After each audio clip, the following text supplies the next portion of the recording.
Right, so over 400 workers at the Gold One mines operation in Springs, just east of Johannesburg, have not yet returned to the surface. Mine management says it will continue to provide food and water to the workers who have been underground since Thursday night.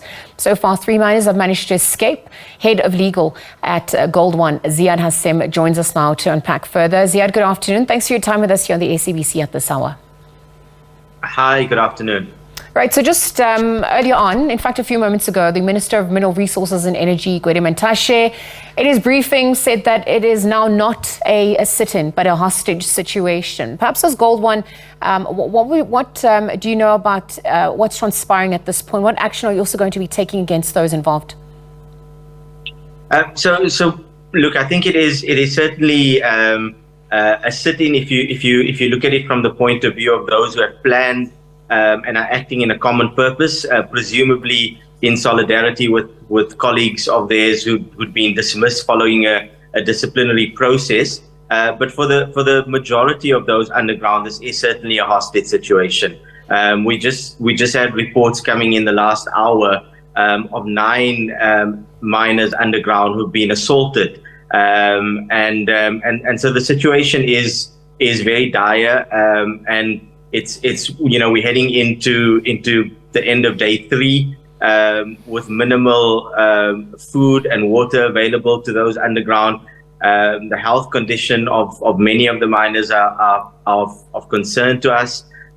So yeah, it's absolutely a concerning situation at the moment. Ziyaad, just talk to us about the demands, the issues that have also come to the fore. The minister also echoed that during his briefing, there was a letter that emerged. If demands are not met, certain actions are going to be taken. Perhaps you could rehash what emerged on that front. What are you also going to be doing about it at this point?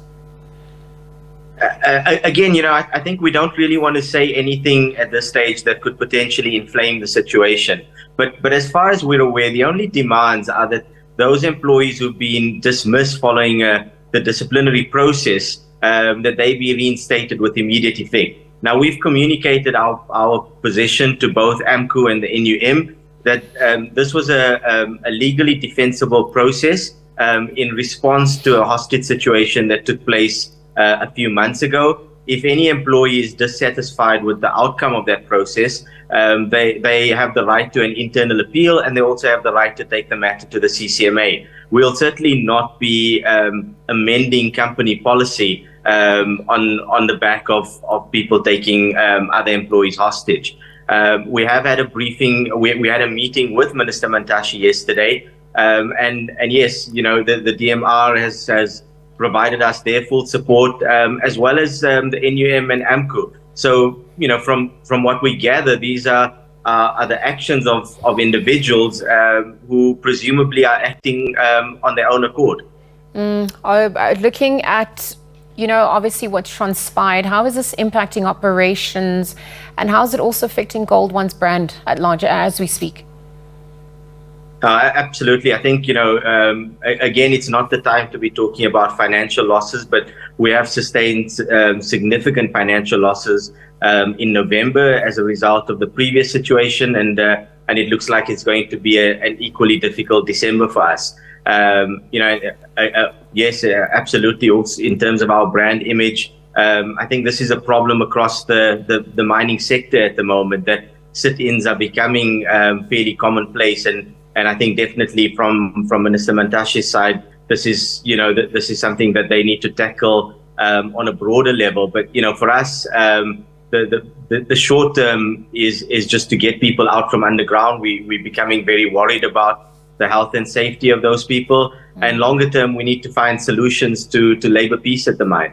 Absolutely. Speaking about health and safety, there were reports that 3 miners have managed to escape. Perhaps you could speak to their conditions and how they're faring as we speak. So the 3 miners who escaped are in fairly good condition, because the 1 miner escaped fairly soon into the night shift on Thursday.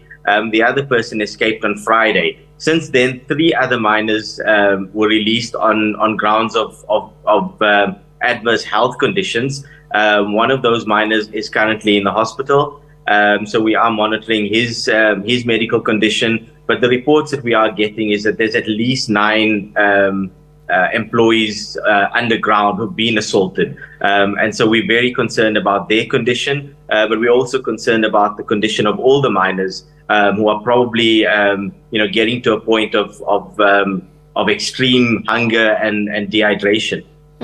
Looking at the trends, the impact of these sit-ins, 2 incidents has come to the fore.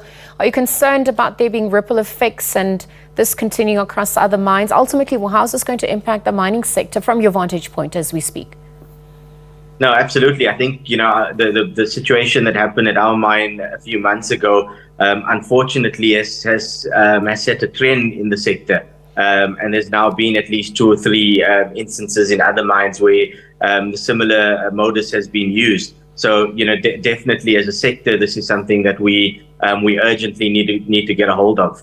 All right, Ziyaad, thank you for your time with us here on the SABC and for that update. We'll continue to monitor developments on that front as the day progresses. Ziyaad Hassam is the head of legal at Gold One. Just unpacking on the back of the Minister of Resources and Energy, Gwede Mantashe's briefing a little while earlier on. We're looking at over 400 workers at the Gold One mines operations in Springs, just east of Johannesburg. They've not yet returned to the surface. We know that 3 miners have escaped thus far. There have also been reports about 9 miners underground who were assaulted. We're monitoring developments from here into looking at the demands, looking at the issues that have been raised, the health and safety of those who remain underground. Families concerned, they want to know what's happening as well. But more questions than answers at this point. So we'll leave that there for now and continue to monitor it as it unfolds.